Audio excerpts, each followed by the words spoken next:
और श्री नंद बाबा क्या कर रहे हैं? नंद बाबा इतना लुटा रहे हैं, इतना लुटा रहे हैं कि महाराज कोई गिनती नहीं है उसकी। ये बात तो मैं कथा में कहा करता हूं कि ठाकुर जी जीवन में आ जाएंगे तो एक बात याद रखना, ठाकुर जी अगर जीवन में आ गए, संग्रह करने की जो स्थिति है ना, ये खत्म हो जाएगी। किसी ने अच्छी माला पहनाई तो आप उसको संभाल के रखते हो, किसी ने अच्छे वस्त्र दिए आप संभाल के रखते हो, घड़ी दी आप संभाल के रखते हो। ये जब तक संभाल के रखने वाली स्थिति आपकी है ना, तब तक समझना ठाकुर जी नहीं आए हैं। ठाकुर जी जीवन में आ गए तो कैसे रह जाओगे? सामान्य सी किसी व्यक्ति की प्रसन्नता आपने सुन भी ली ना, तो गले के हार उतार उतार के उसको पहनाओगे। कोई व्यक्ति कहेगा, बोले सामान्य सी बात पे इतनी प्रसन्नता कौन करता भाई? हम लोगों की प्रसन्नता नाप तोल के की जाती है। जैसे पता है कि अच्छा, एक पता नहीं ऊना में होता है कि नहीं, हमारे उत्तर भारत में एक रिवाज होता है, जब ब्याह होता है ना तो ब्याह में लिफाफा लेके जाते हैं लोग। तो लिफाफा सबको नहीं दिया जाता, उसी को दिया जाता जो डायरी पेन लेके बैठा हो, उसको जाकर के देते हैं। तो वो क्या करता है, अच्छा कहां से नाम लिखा होगा लिफाफे पे, इनके यहां से कितनी आए, बोले इतने आए। अब इनके घर में जब ब्याह होगा ना तो हम भी इतने ही दे के आएंगे। पता नहीं यहां होता है, ऐसा होता है? ये तो भारतीय रिवाज है, सब जगह का ही रिवाज है।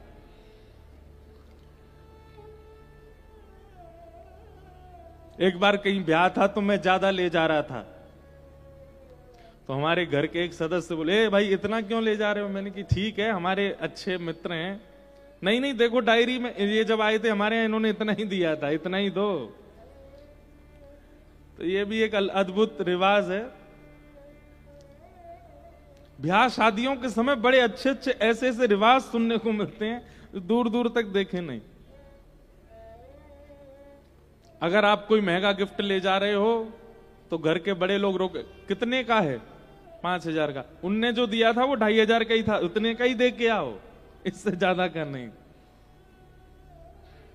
और एक और बात होती है, जैसे कहीं ब्याह में, अब मैं तो कहीं नहीं जा पाता, ब्याह शादियों में कहीं नहीं जाता, और घर पे भी होता हूं तो भी नहीं जाता, 2 दिन के लिए तो घर ही जाते हैं। तो पहले जब छोटे थे तो जाते थे, तो हमसे बोल दिया जाता था, ये लो लिफाफा देख के आना। तो जो लौट के आते तो घर वाले पूछते, किसको दे के आए थे? मैंने कहा वो एक अंकल खड़े थे उनको दिया। डायरी पेन नहीं थी उनके हाथ में? मैंने कहा नहीं वो तो नहीं थे। अरे कहां, किसको भेज दिया हमने? ये लिखवा के ही नहीं आया वहां पे, हमने कितने दिए? ऐसा एक रिवाज पुराने मतलब भारत में होता है कहीं कहीं, शादी ब्याहों में विशेष करके। पर ठाकुर जी अगर जीवन में आ गए ना, तो ये व्यवहार, इसको व्यवहार कहते हैं, इसको व्यवहार कहते हैं जो अभी हम बता रहे हैं। आप व्यवहार से ऊपर उठ जाओगे अगर ठाकुर जी जीवन में आ गए तो। आप घर वालों को बता के जाओगे 1,500 का ही लिफाफा है, लेकिन जेब में 5,000 रख के जाओगे और दे आओगे। क्यों? लुटा, एक प्रकार से वितरण करने की स्थिति आ जाती है, संग्रह का मन कम होता है। अभी आपके पास कोई अच्छी चीज आती है तो आप अपना मान करके अपने प्रयोग में लोगे, इसलिए रख लेते हो। लेकिन ठाकुर जी जीवन में आ जाएंगे तो कोई भी वस्तु आएगी आपके पास तो आप विचार करोगे, हमारी मौसी का बेटा है ना, उसको ऐसी चीजें बढ़िया, ये रख लेता हूं, जब वो मिलेगा उसको दूंगा। बांटने की स्थिति आती है, संग्रह की नहीं। आप अपने प्रयोग में ले सकते थे उस चीज को, लेकिन नहीं लोगे। वितरण का भाव,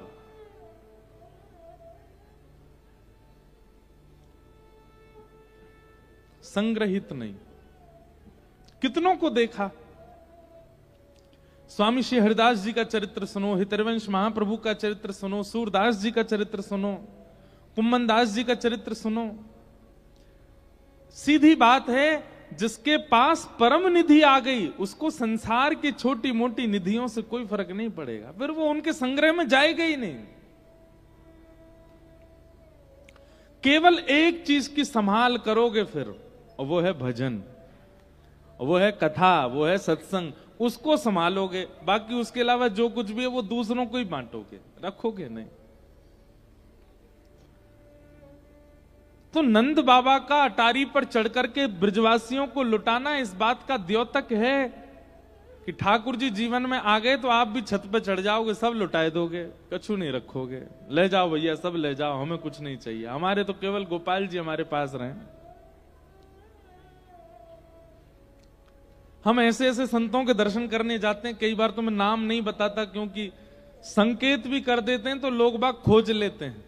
और कई हमारे ब्रज के ऋषि संत ऐसे हैं, उनको अच्छा नहीं लगता कि ज्यादा लोग उनके पास आए, ज्यादा ख्याति मिले।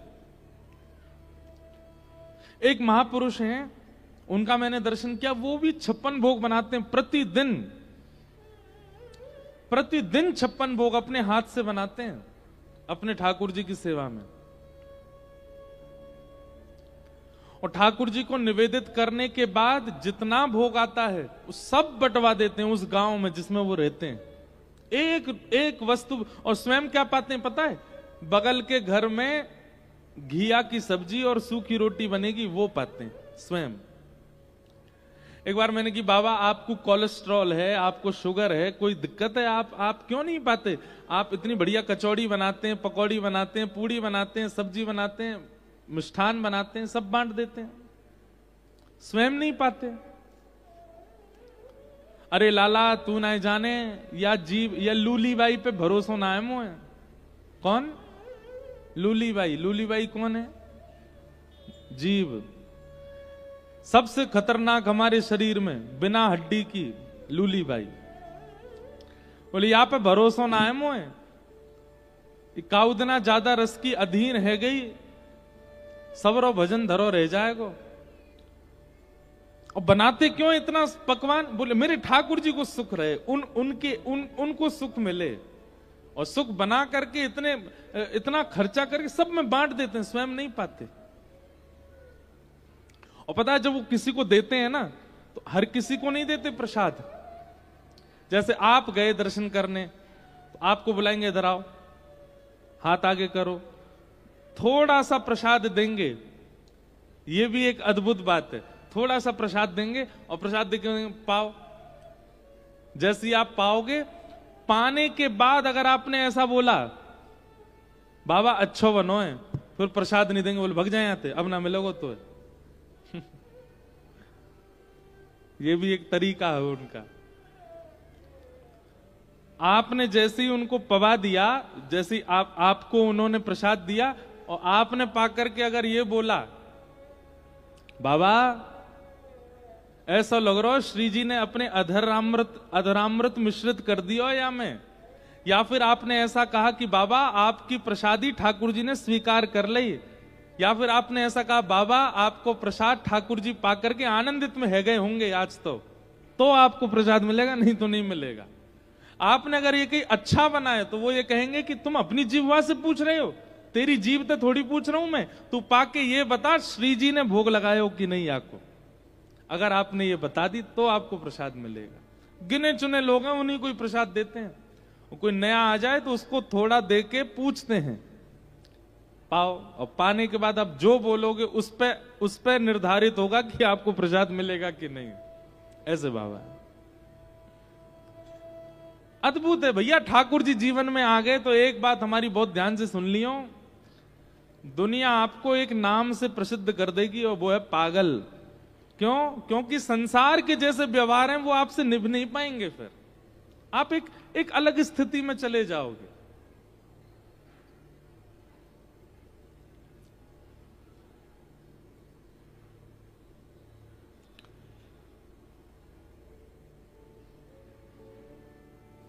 नंदस्त्वात्मज उत्पन्ने जाताह्लादो महामना आहूय विप्रान् वेद ज्ञान स्नातः सुचिरलंकृतः वाचयित्वा स्वस्तेनं जात कर्मात्मजस्य वै कारयामास विधिवत पितृदेवार्चनम तथा। ठाकुर जी जीवन में आएंगे तो संग्रह का मन नहीं होगा, आप संग्रहित नहीं करोगे। ठाकुर जी जीवन में आएंगे तो दोष दृष्टि खत्म हो जाएगी। आप जिसको देखोगे आपका मन अपने आप करुणा से भरा आएगा, कहीं ना कहीं उसके प्रति प्रेम प्रकट होने लग जाएगा, उसके प्रति भाव प्रकट होने लग। दूसरे लोग आपको रोकेंगे, अरे भाई तू जिसको इतना स्नेह दे रहा है ये स्नेह का अधिकारी नहीं है। लेकिन आपका स्वभाव ऐसा बन चुका होगा कि आप दोष देख ही नहीं पाओगे, आप उसमें भी स्नेह दृष्टि रखोगे। और एक बात और कहते हैं, क्षमा कीजिएगा, बहुत ज्यादा ख्याति प्राप्त लोग, बहुत ज्यादा धनवान लोग, बहुत ज्यादा संसार के व्यवहार में युक्त लोग, इनसे थोड़ा दूर रहने का मन होगा। हम इनके ज्यादा समीप ना जाएं, हमारी दूर से ही राम राम श्याम श्याम अच्छी। हम अब देखो कथा करते हैं तो कथा करने से जान पहचान तो बहुत लोगों में हो गई है, पर मैं ऐसे कितने लोगों को जानता हूं, हर बार मिलने आएंगे, हर महीना 2 महीना 3 महीना में मिलने आते हैं, पर वो मिलने कैसे आते हैं पता, दूर से ही मिलते हैं। उनको पास आने का कोई इच्छा नहीं होती, और मुझे अच्छा लगता है, ठीक है इनका दूर से ही मन है।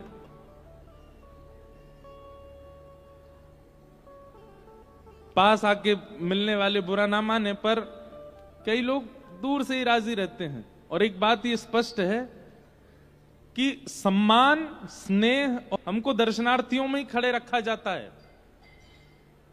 इसलिए हमारा प्रेम है उनसे।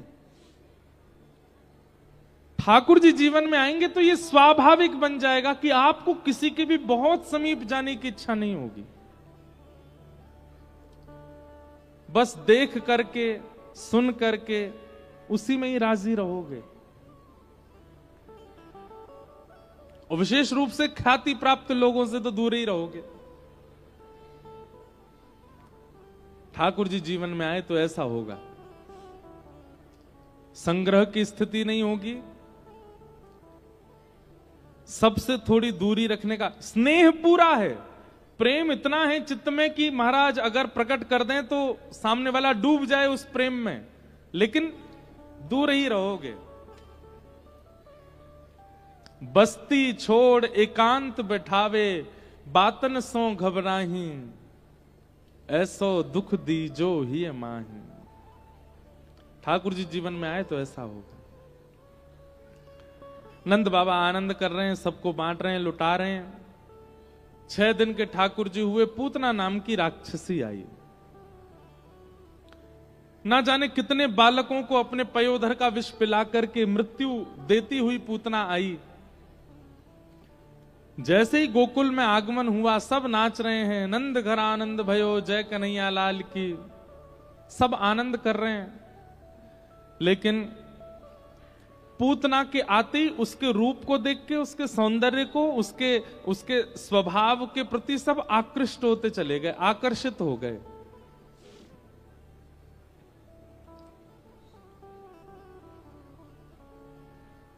मैं एक बात बहुत कथा में विशेष रूप से कहता हूं, ये जितने भी राक्षस हैं ना, ये हमारे हृदय के स्वभाव हैं।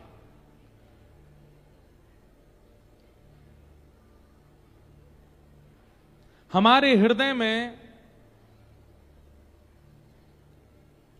ख्याति का, यश का, वैभव का जब मान प्रकट होता है तो हमारे भीतर का रावण प्रकट होता है, ऐसा मानना चाहिए। हमको ठाकुर जी में दोष दिखने लग जाए, ठाकुर जी की कथा में दोष दिखने लग जाए, ठाकुर जी के वैष्णवों में दोष दिखने लग जाए, तो हमारे चित्त का कंस प्रकट हो रहा है। हमारे भीतर सारे राक्षस हैं, उनके दोष, जिस दोष में हम ज्यादा प्रवृत्त होते चले जाते हैं, उसी दोष का प्रधान राक्षस हमारे चित्त में प्रकट हो जाता है। पूतना का दोष क्या है? कोई व्यक्ति है तो महालोभी, है तो महाकामी, है तो महाक्रोधी, है तो महा ईर्ष्यालु, लेकिन एक आवरण पहन करके चलता है, मुखौटा पहन के चलता है तो महाकामी, लेकिन ऐसा दिखाएगा कि महाराज परम तपस्वी है ये तो। है तो महाक्रोधी, लेकिन जब समाज में आता है, लोगों के बीच में आता है, तो ऐसा प्रदर्शन करेगा कि महाराज इससे ज्यादा दीन कोई नहीं है। है तो महाभोगी, लेकिन दिखाएगा ऐसा कि इससे बड़ा त्यागी कोई नहीं है। इसको एक सीधी भाषा में क्या कहते हैं? आडंबर, पाखंड। क्या कहते हैं? पाखंड। अगर ये दोष आपके भीतर भी है, देखो एक बात हमारी सुनिएगा, हर व्यक्ति जानता है कि उसके अंदर कौन सा दोष सबसे ज्यादा है, सबको पता है। बात ऐसी है, हम स्वयं से स्वयं के दोषों को ही छुपाते हैं। मान लीजिए मुझ में क्रोध बहुत है, छोटी छोटी बातों पर मुझे प्रचंड क्रोध आता। एक होता है थोड़ा बहुत क्रोध, वो तो अच्छा है, थोड़ा बहुत तो आना चाहिए, लेकिन महाराज इतनी सी गलती पर आप उठा करके चीजें फेंक देते हो और महाराज सामने वाले व्यक्ति से जो है लड़ाई कर लेते हो, उसको गालियां देने लग जाते हो। ये प्रचंड क्रोध है, ये नरकगामी होता है। आपने ठंडा पानी मांगा, सामने वाले ने ठंडा नहीं दिया तो महाराज पानी उसी के मुंह पे ही फेंक दिया, ये प्रचंड क्रोध है, ये पाप है एक प्रकार का। ऐसा क्रोध कई लोगों को आता है, उनके मन के अनुकूल सब्जी ना बने तो थाली फेंक देते हैं।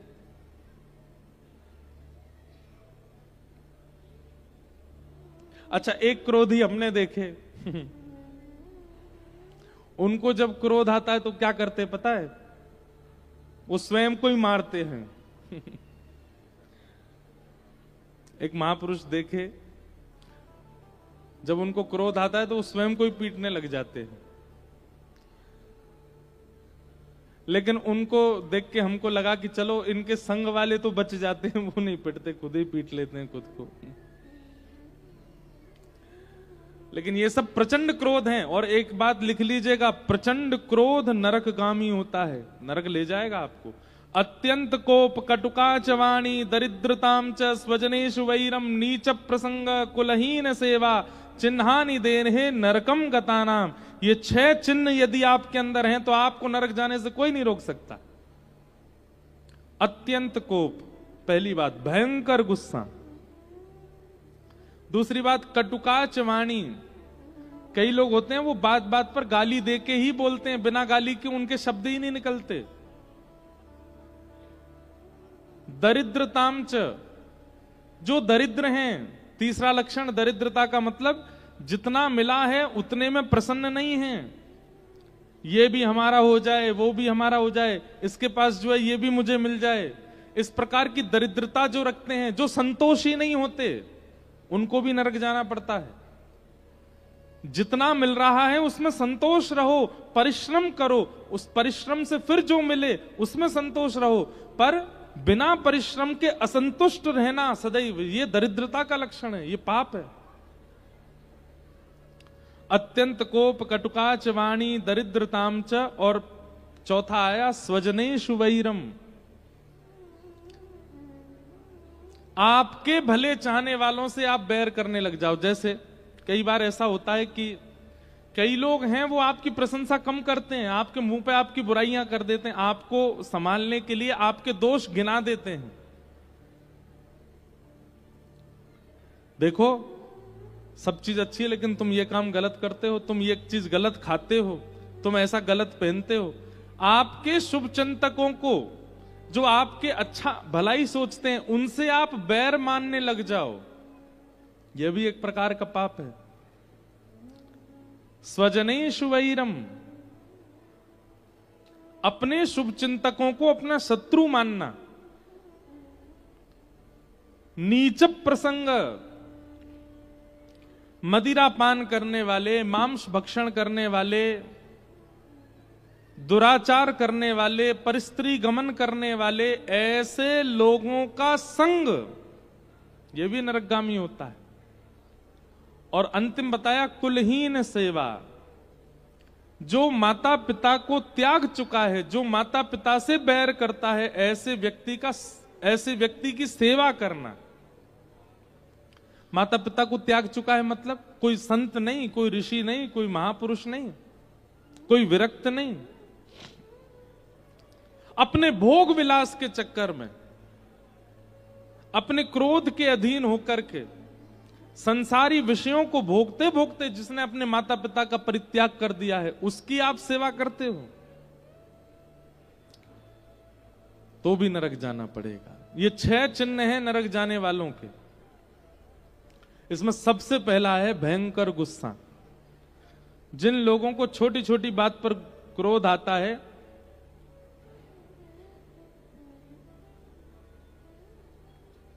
अपने फोन के वॉलपेपर पे एक बड़ा सा लिख करके रखो, क्रोध आया तो नरक जाओगे। जब जब देखोगे तो आपका क्रोध कम होगा। भाई नरक जानो पड़ेगा, मत करो, धीमे करो। कल को दाल मन के मुताबिक नहीं बनी, जैसी खाई नहीं बनी। ठीक है, थोड़ा बहुत उसको कह दिया, ठीक है, लेकिन महाराज क्रोध में आके कुछ उठ पटांग ये सब नहीं करना है।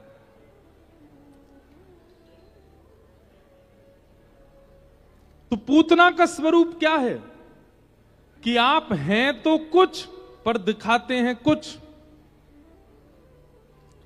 हैं तो बहुत कुछ पर दिखाते हैं कुछ कुछ। ये पूतना का स्वरूप है। ठाकुर जी के सामने कभी पूतना बन करके मत जाइएगा।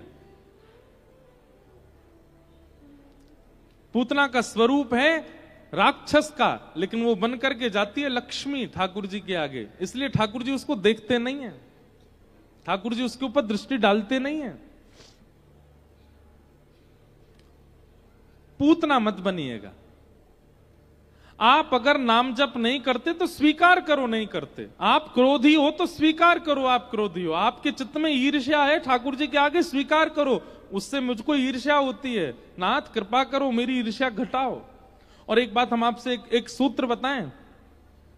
कई लोग कहते हैं क्रोध कैसे कम हो, ईर्ष्या कैसे कम हो, मेरे मन में बहुत पाप आ जाता है महाराज जी, क्या करें, हम कैसे करें।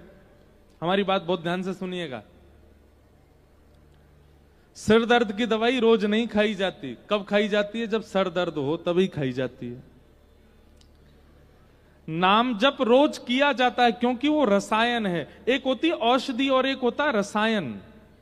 औषधि और रसायन में अंतर ये होता है कि औषधि तब ली जाती है जब बीमारी हो, और रसायन बीमारी ना हो तो भी ली जाती है। नाम जप रसायन है, पर रसायन का एक स्वभाव होता है, उसको रोज तो लेना ही है, पर अगर कोई विशिष्ट बीमारी आ जाए तो विशेष रूप से लेना है। हमारी बात बहुत ध्यान से सुनिएगा। आप नित्य नाम जप करते हैं, आपका नित्य का नियम है नाम जप का, रोज करो, पर लेकिन जैसे ही आपका दोष जब उफान भर रहा होता है, आपका दोष जब प्रकट हो रहा होता है, उसी समय हाथ धो करके आसन बिठा करके और तुरंत नाम जप में बैठ जाओ। मतलब बीमारी होते ही औषधि ले लो। क्या होगा? धीमे धीमे, एक साथ नहीं, धीमे धीमे, 1 बार 2 बार 3 बार 4 बार में ऐसा हो जाएगा कि आपका वह दोष अपने आप कम होने लग जाएगा। जब जब ईर्ष्या प्रकट होती है किसी को देख करके, सामने वाला बहुत सुंदर लग रहा है, सामने वाला बहुत ज्यादा धन कमा रहा है, सामने वाला आपसे ज्यादा ख्याति प्राप्त कर रहा है, आपके चित्त में ईर्ष्या हो रही है, घर आइए, हाथ धोइए, पैर धोइए, तुरंत आसन बिछाओ, मन में वही उसी का चिंतन चल रहा है, ईर्ष्या हो रही है, नाम जप लीजिए, तुरंत करने लग जाइए।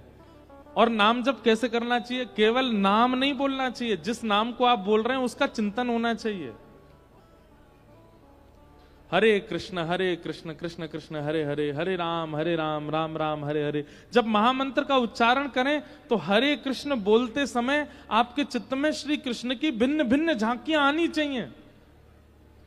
हरे कृष्ण एक बार बोलते ही राधा रमण, हरे कृष्ण दूसरी बार बोलते ही राधा वल्लभ, कृष्ण कृष्ण बोलते ही गोपीनाथ मदन मोहन, हरे हरे बोलते ही बांके बिहारी, हरे राम बोलते ही अयोध्या नरेश प्रभु श्री राम, हरे राम बोलते ही चित्रकूट निवासी श्री राम, राम राम बोलते ही रावण वध करता श्री राम, हरे हरे बोलते ही कौशल्यानंदन श्री राम।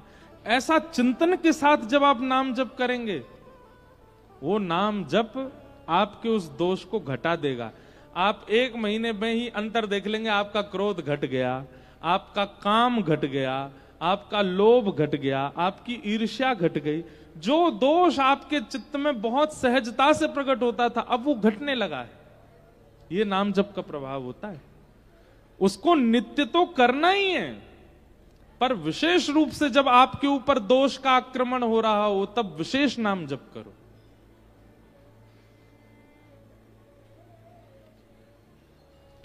सुन तो सब रहे पर करेगा कोई नहीं। पर हमारी एक बात मानिएगा, एक दोष का तो निवारण करके रखिएगा।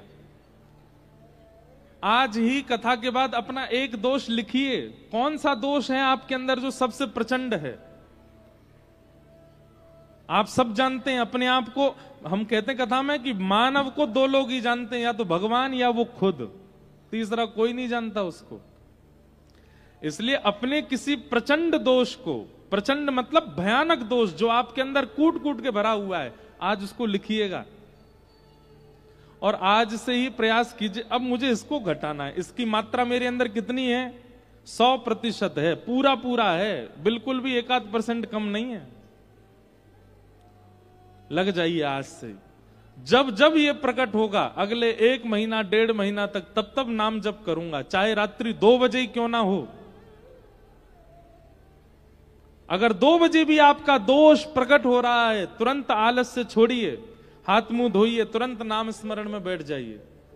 धीमे धीमे धीमे धीमे आपका वह दोष 100%, हमको तो नाम पर इतना विश्वास है कि 100 से 0 हो जाएगा, 100 से 50 होगा, 100 से 70 होगा, 100 से 60 होगा, ये बोलना ही नहीं है मुझे।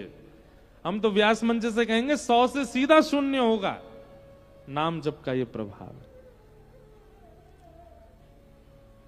तो दोष सब में है। मैं व्यास मंच पर बैठा हूं, मुझ में कोई दोष नहीं है, ऐसी घोषणा मैं कभी नहीं कर सकता। मुझ में भी है, दोष सब में है, और निर्दोष इस संसार में कोई हो ही नहीं सकता। आप कलयुग में रह रहे हैं, एक दोष तो आपके अंदर रहेगा ही रहेगा। पर हमारा कर्तव्य क्या है? जैसे हम कर्तव्य धन को कमाना समझते हैं, जन्म लिया है तो धन कमाना पड़ेगा, जन्म लिया है तो विवाह करना पड़ेगा, जन्म लिया है तो घर बनाना पड़ेगा, जन्म लिया है तो संतान वर्धन करनी पड़ेगी। ऐसे हमारा कर्तव्य है। जन्म लिया है तो मृत्यु से पहले पहले निर्दोष बनना पड़ेगा।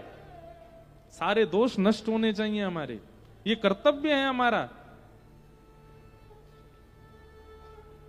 नहीं तो पुनरपि जननम पुनरपि मरणम पुनरपि जननी जठरे शयनम।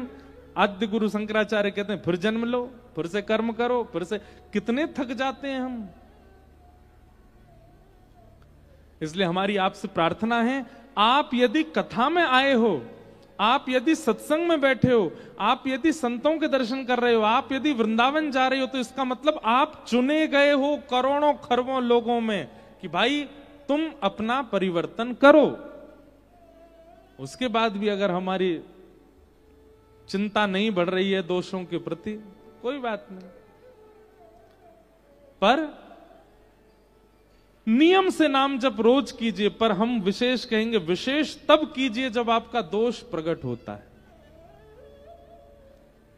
जैसे एक, अब यहां मंच से हम कई बातें तो नहीं कह सकते, कई दोषों के बारे में तो नहीं बता सकता मैं, पर कुछ दोषों के बारे में बता सकता। जैसे किसी को पानी पूरी बहुत बढ़िया लगती है, महाराज कहीं पर चटपटा पानी की पूरी बन नहीं हो तो उसके जीभ में वैसे ही पानी आ जाता है, बोले ओहो मुझे खानी है, मैं कैसे खाऊं। किसी को समोसा अच्छे लगते हैं, किसी को जो है मीठा अच्छा लगता है।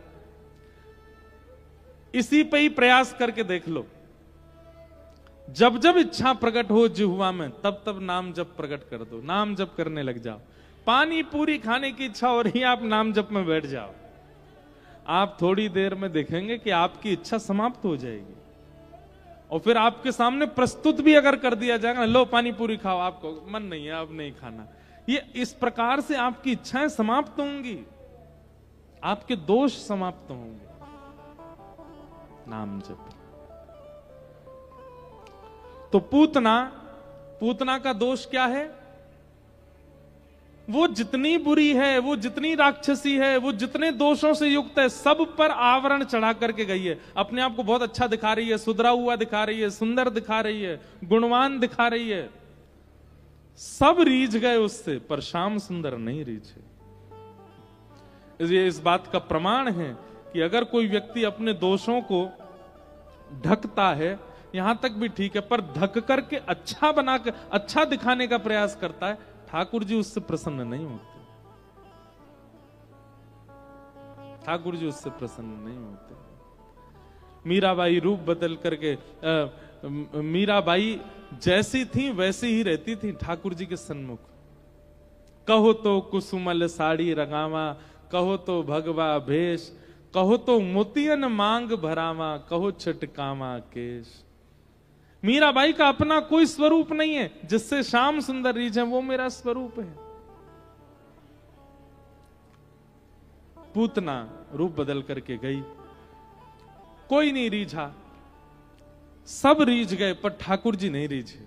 ठाकुर जी जैसे उसकी गोद में गए, उसके पयोधर का पान किया, विष को पिया, दुग्ध को पिया, गाढ़म कराभ्याम, जैसे ही भगवान ने कस करके उसके प्राणों को पीना प्रारंभ किया, भगवान प्रपिड्यत प्राणै शमम रोष शमन वितो पिबत, जैसे ही प्राणों को पीना प्रारंभ किया, अपने वास्तविक रूप में आ गई, राक्षसी बन गई। सामुंच मुंचाल मिति प्रभाषणी, अरे बालक छोड़, अरे लाला छोड़, खूब चिल्लाई, लेकिन ठाकुर जी ने उसको छोड़ा नहीं। जैसे ही प्राण पिए, पूतना का शरीर धड़ाम से गिरा और पूतना का वध हो गया। बोलो पूतना मर्दन भगवान की जय। इसलिए हमारी एक बात बहुत ध्यान से सुनिएगा, अगर आपके अंदर दोष हैं तो दोष ठाकुर जी के सामने जाके कह दिया कीजिए, नाथ मेरे अंदर ये दोष है।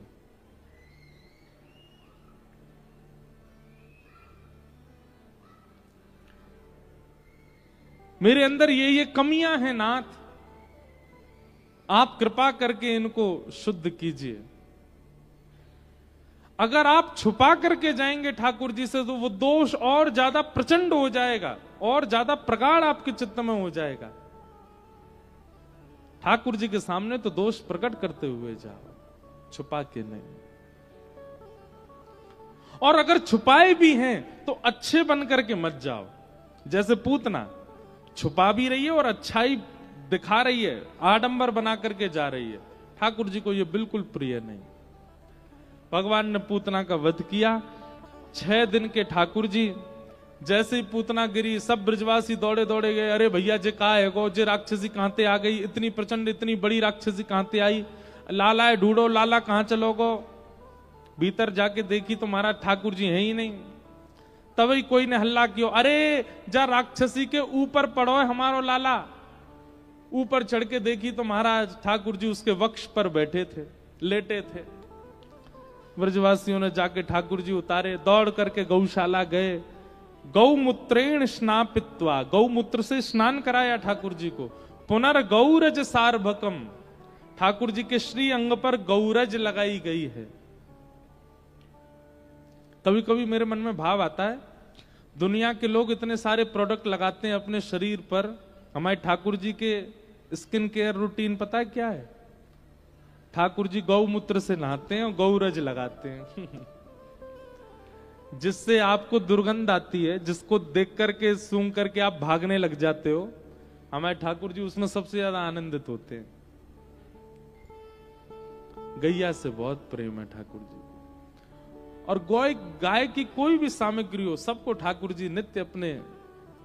बताओ, हम कोई आप लोगों को आज्ञा नहीं कर रहे हैं कि आप भी लगाना प्रारंभ कर दो, कोई ये बात सोच ले।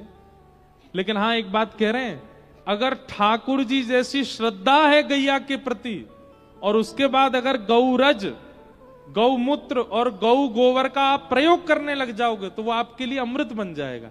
लेकिन श्रद्धा नहीं है केवल सुंदर दिखने के लिए या अपने किसी कारण से अगर उन वस्तुओं का प्रयोग करोगे तो निश्चित है कि उससे दुर्गंध भी आएगी और हो सकता है आपको हानि भी हो। लेकिन ठाकुर जी तो उसको अमृत तुल्य मानते हैं, बिल्कुल ठाकुर जी चिंता नहीं करते, परवाह नहीं करते। ठाकुर जी वैसे तो यशोदा मैया नहाती है तो नहाते नहीं है, लेकिन गौशाला में जैसे देखते हैं कोई गैया गौमूत्र कर रही है, सोई ठाकुर जी दौड़ के जाते हैं, उसके नीचे जाकर खड़े हो जाते हैं, स्नान कर लेते हैं उसमें। गौ गोबर गिर जाता है तो गो रोचन तिलक की है, ठाकुर जी तुरंत गोबर उठा के अपने ऐसे पत्रावली बना लेते हैं, सिर पर मुख पर रख लेते हैं, गाल पे गोल गोल ऐसे टिप्पी धर लेते हैं गोबर की और फिर घूमते हैं। ठाकुर जी जैसा विश्वास, प्रेम और समर्पण है अगर गौ के प्रति, तो गौ की एक एक वस्तु आपके लिए लाभकारी हो जाएगी। लेकिन केवल किसी की कही सुनी बात मान करके करोगे तो शायद हो सकता उतना लाभ ना हो।